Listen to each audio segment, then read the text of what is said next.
देखिए अगला चौथा चैप्टर जो है वो है अपवाह स्वरूप।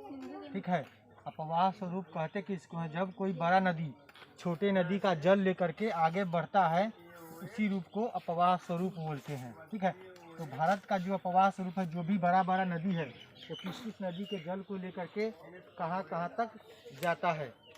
तो जो मुख्य नदी है भारत का जो 3 द्रोणी में बटा हुआ है मुख्य नदी जो है, एक है सिंधु नदी, दूसरा है ब्रह्मपुत्र नदी ना जिसको सांगपो बोलते हैं, और तीसरा है गंगा नदी। ठीक है, तो सिंधु नदी तंत्र का जो है, सिंधु नदी में जो है 5 नदी आकर के मिलता है। झेलम नदी, ब्यास नदी, रावी नदी, चेनाब नदी और सतलज नदी। ये 5 नदी जो है सिंधु नदी के सहायक नदी है, और यह जो है पाकिस्तान के मिठान कोट में आकर के ये 5 नदी सिंधु में मिल जाता है। और सिंधु नदी जो है पाकिस्तान होते हुए कराची के पूर्व जो है अरब सागर में गिरता है। ठीक है, सिंधु नदी का कुल लंबाई जो है इसका 2880 किलोमीटर है। सिंधु नदी का कुल लंबाई 2880 किलोमीटर है। और देखिए सिंधु नदी का उद्गम केंद्र जो है मानसरोवर झील है। ठीक है, मानसरोवर झील के बगल में एक है चेमायुंगडुंग, है ना, चेमायुंगडुंग के पास। ठीक है, मानसरोवर झील के पास जो है चेमायुंगडुंग, वहीं से जो है सिंधु नदी निकलता है। और सिंधु नदी का लंबाई जो है 2880 किलोमीटर है। और मिठान कोट, इसकी सहायक नदियां जो हैं झेलम है, ब्यास है, रावी है, चेनाब है और सतलज है। चूँकि सिंधु नदी भारत और पाकिस्तान दोनों में बहता है, तो दोनों देश इसका उपयोग कर सकता है। तो 1960 में जो है 1960 में सिंधु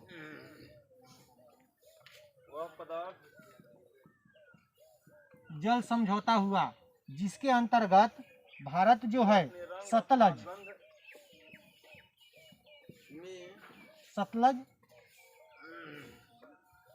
और इसका गंध परिवर्तन सीधे लिखना, मैं नहीं लिखना, रावी रंग अथवा गंध परिवर्तन द्वारा का 80% जल उपयोग कर सकता है। ठीक है, और झेलम परिवर्तन द्वारा ब्यास पदार्थों के और चेनाब इसका मात्र 20% जल उपयोग कर सकता है। सिंधु जल समझौता जो हुआ भारत पाकिस्तान के बीच, इसके अंतर 1960 में हुआ था। इसके अंतर्गत सतलज नदी का और रावी नदी का भारत उपयोग कितना करेगा? 80% जल उपयोग करेगा, और झेलम, ब्यास और चेनाब का मात्र 20% उपयोग करेगा। नेक्स्ट आइए ब्रह्मपुत्र नदी जिसको तिब्बत में जो है उदासीन होने की, तिब्बत में सांगपो कहा जाता है। इसका भी उद्गम केंद्र कौन है? मानसरोवर झील ही है। ठीक है, मानसरोवर झील ही है, और यहाँ से यह तिब्बत होते हुए भारत के अरुणाचल प्रदेश में, है ना, भारत के अरुणाचल प्रदेश में प्रवेश करता है। अरुणाचल प्रदेश में है,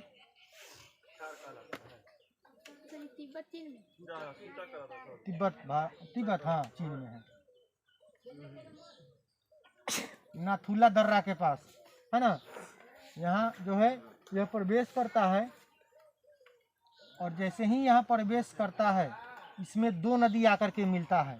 ठीक है, जैसे यहाँ पर प्रवेश करता है सांगपो नदी भारत में, अरुणाचल प्रदेश में, तो अरुणाचल प्रदेश में ही इसमें 2 नदी आकर के मिलता है। पहला नदी है लोहित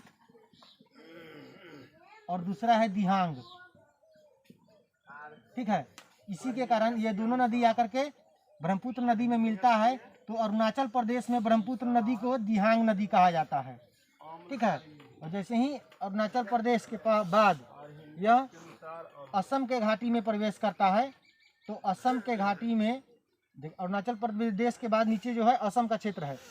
तो असम में जैसे ही प्रवेश करता है, तो असम में भी कुछ नदी आकर के इसमें मिलता है, जैसे पगला बना दिया नदी, है ना, नदी का नाम है पगला बना दिया। ठीक है, वह नदी आकर के मिलता है कहाँ? असम के घाटी में वर्धा नदी मिलता है, धनसिरी मिलता है। ये नदी जो है कहाँ आकर के मिलता है?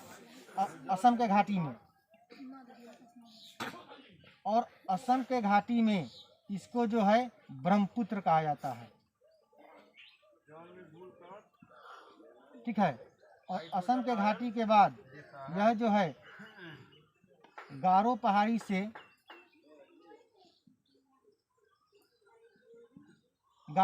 से टकरा करके यह बांग्लादेश में प्रवेश करता है, ठीक है।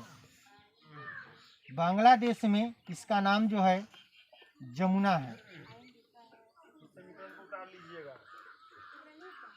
ठीक है। बांग्लादेश में इसका नाम जमुना है। और जैसे ही बांग्लादेश में प्रवेश करता है तो ये आकर के पद्मा में मिलता है, पद्मा। अब यहाँ तक आइए, पद्मा कौन नदी है? गंगा नदी जो है, गंगा का उद्गम के नेपाल के गंगोत्री से होता है ना। गंगोत्री से होता है गंगा का उद्गम। गंगा नदी जो है दो सहायक नदियों का संगम है। एक है अलकनंदा, है ना, और दूसरा है भागीरथ। ये दोनों नदी मिलकर के गंगा बनता है। कहाँ माता? देवप्रयाग में। देवप्रयाग में अलकनंदा, है ना, और भागीरथ,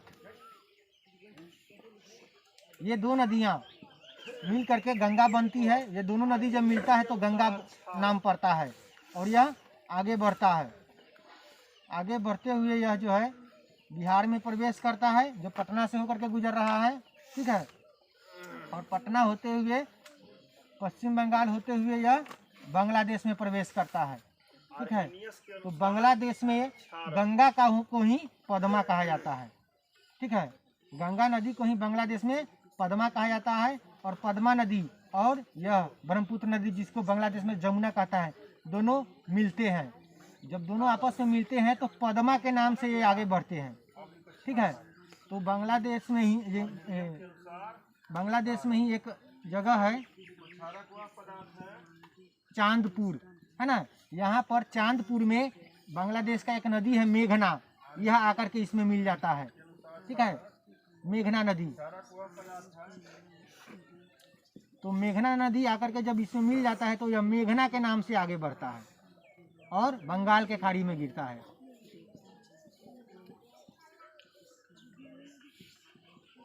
ठीक है। गंगा और ब्रह्मपुत्र नदी के द्वारा जो दुनिया का सबसे बड़ा डेल्टाओं में है, सुंदरबन का डेल्टा बनाया जाता है, ठीक है। सुंदरबन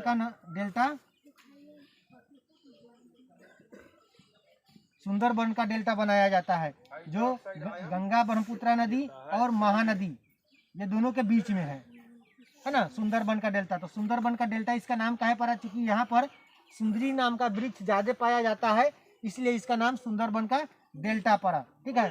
सुंदरबन का डेल्टा किसके द्वारा बनाया जाता है? गंगा ब्रह्मपुत्र के संयुक्त धारा के द्वारा, है ना। अच्छा, दुनिया का जो सबसे बड़ा नदी द्वीप है माजुली, है ना। दुनिया का जो सबसे बड़ा नदी द्वीप है उसका नाम है माजुली। यह भी माजुली नदी द्वीप भी जो दुनिया का सबसे बड़ा नदी द्वीप है, वह भी ब्रह्मपुत्र नदी के द्वारा बनाया जाता है, ठीक है। ब्रह्मपुत्र नदी का कुल जो है सो की लंबाई 2900 किलोमीटर है, ठीक है। ब्रह्मपुत्र नदी का कुल लंबाई जो है 2900 किलोमीटर है। और गंगा नदी, इसका कुल लंबाई जो है 2525 किलोमीटर है, ठीक है। गंगा नदी जो है जो आपके बिहार से होकर के गुजरता है, इसका जो सहायक नदी है रामगंगा, ठीक है, जो गढ़वाल से निकलता है, लड़का लोग थोड़ा आ जाओ, ठीक है। यह इसका जो जल का स्रोत है, यह जल का स्रोत एक हिमनद है। रामगंगा का जो जल का स्रोत है एक हिमनद से निकलता है, जिसके कारण गर्मी और हर मौसम में इसका पानी जो है समान रहता है। ठीक है। दूसरा जो गंगा नदी का सहायक नदी है, जल्दी आओ, 2 मिनट बताएंगे फिर वापस देखो शारदा नदी घर पे जा करके या सरयू नदी। है ना, ठीक है। तीसरा गंगा नदी का सहायक नदी है गंडक नदी। कम है ना, नाइट्री कम है ना। चौथा इसका सहायक नदी है कोसी नदी।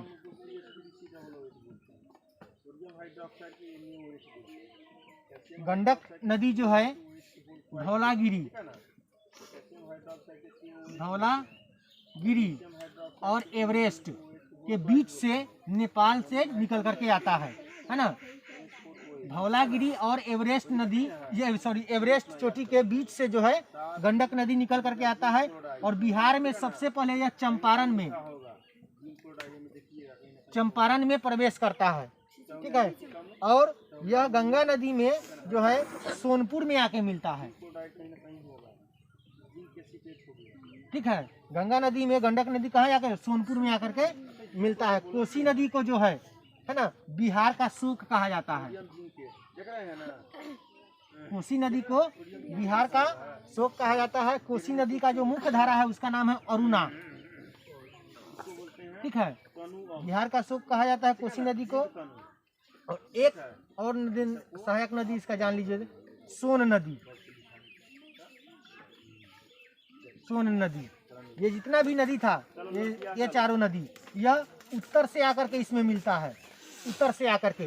लेकिन यह सोन नदी जो है, सोन नदी यह दक्षिण से आकर के गंगा में मिलता है। तो सोन नदी का उद्गम केंद्र जो है अमरकंटक है। ठीक है। सोन नदी का जो लंबाई है 1370 किलोमीटर है। और सोन नदी याद कर लीजिएगा, sodium hydroxide NaOH, calcium hydroxide CaO2 के whole twice, potassium hydroxide CaOH, एक है, एक और ले लो जमुना नदी। Whole twice. ठीक है ना। यह जो जमुना नदी है यमुनोत्री से निकलता है। ठीक है ना। ठीक है। यमुनोत्री से निकलता है और गंगा नदी के समानांतर बहता है। ठीक है। देखो गंगा भी इसे बह रहा है और यमुना भी बह रहा है। यमुना नदी जो है गंगा में प्रयागराज में मिलता है। ठीक है ना, सब याद कर लीजिए, पूछ सकते हैं। ठीक है। चैप्टर में बहुत नेक्स्ट आइए आगे। कहने का मतलब है कि दक्षिण पठारी नदी के बारे में। गोदावरी नदी जो है, ठीक है, गोदावरी नदी इसका जो है कुल लंबाई 1465 किलोमीटर है। ठीक है। यह 3 राज्य से होकर के गुजरता है, महाराष्ट्र,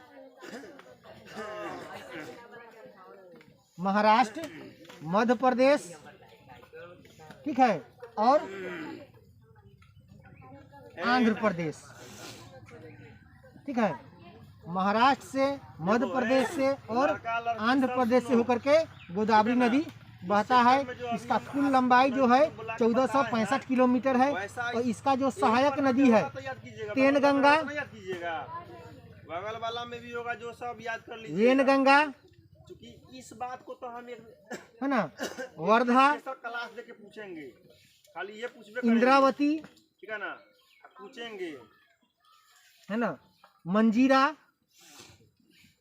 यह मंजीरा नदी जो है हैदराबाद में आकर के मिलता है, किसमें, गोदावरी में। ठीक है। यह सारे नदी जो है किसका सहायक नदी है, गोदावरी नदी का सहायक नदी है। और दक्षिण भारत का सबसे लंबा नदी यही है। नेक्स्ट है, अच्छा, ये नदी जो है नासिक से निकलता है। किस प्रकार अभिक्रिया ठीक है, नासिक से, नासिक में एक जगह है त्रिवेंद्रपुर, वहीं से निकलता है। नेक्स्ट है कृष्णा नदी।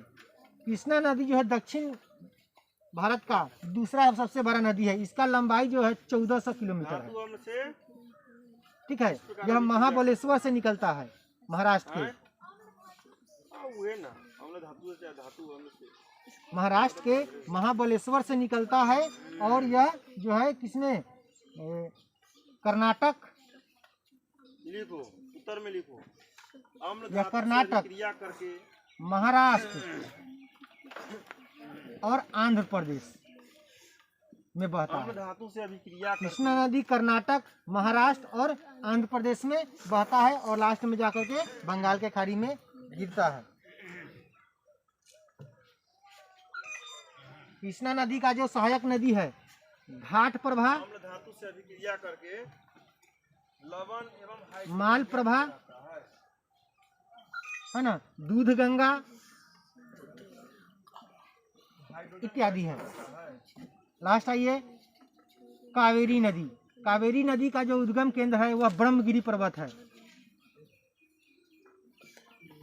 यह ब्रह्मगिरी पर्वत है और कावेरी नदी जो है यह केरल में बहुत छोटा सा भाग इसका बता, लेकिन केरल है ना, सॉरी तमिलनाडु,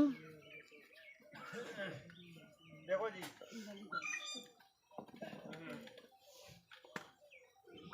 ये आपका अम्ल है, ये धातु है, आंध्र प्रदेश ठीक है ना। अम्ल धातु से अभिक्रिया करके लवण है, में नमक का गुण बहता है आई हाइड्रोजन गैस है, ठीक है ना। आपको शुरू में ही और बताया इसका जो कि सहायक नदी है अमरावती नीचा तीन पे तीन रहेगा तो और भवानी प्रति का निर्माण हो रहा है। अब इत्यादि है। और ऊपर तीन का तीन होगा तो चलिए गैस का निर्माण शुरू में ही बताया था, ठीक है ना। अच्छा, जो प्रश्न हम आपको लिखाए हैं, काम कीजिए ठीक है ना, इसको। कि एक और चीज जान जाइए थोड़ा सा, झेलम नदी जो है इस प्रकार अभी है ना, करता है। श्रीनगर शहर जो है झेलम नदी के किनारे बसा हुआ है। झेलम नदी का एक नाम है, एक और नाम है इसका हमारा ध्यान बराबर रहता है उस और वितस्ता, नाम पर, ठीक है ना। कुछ हमको ठीक है। पता नहीं है, इसी बात को खड़ा करा के पूछ देंगे तो नहीं तुमको रावी नदी, इसका एक और नाम है इसी प्रश्न परुष्णी का नदी, दूसरा तरीका अभी तो हम ठीक है। लिखाए हैं प्रश्न। व्यास का नाम है विपाशा, अम्ल धातु से किस प्रकार अभिक्रिया करता है ना। लेकिन ये सब जो परीक्षा है में एक काम कीजिए, पूछेगा, इसको क्या नोट कर होता लीजिए। है जब सजी नोट होगा। अम्ल धातु से अभिक्रिया